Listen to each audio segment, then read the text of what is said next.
Hello mga karil, nandito po kami sa city. Share ko lang po ang aming gala mode. So before kami gumala, kailangan namin munang kumain dito sa Setay Katay Indonesian Food Trip.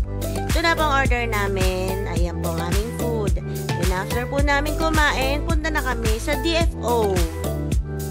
Ayan, tumatawid na po kami and then magpipictures kami dito, magpo-post kami. Ayan, yan po. Oh, panlaki na isda. Ayan, lakad-lakad ulit. Tapos, post ulit, picture. Ayan, papasok na po kami sa shopping. Shopping mall. Yan, tingin-tingin. Hala, Adidas. Baka naman. Ella.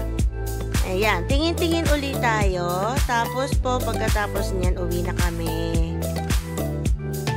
Time for uwian. God bless po everyone. Thank you for viewing. Okay.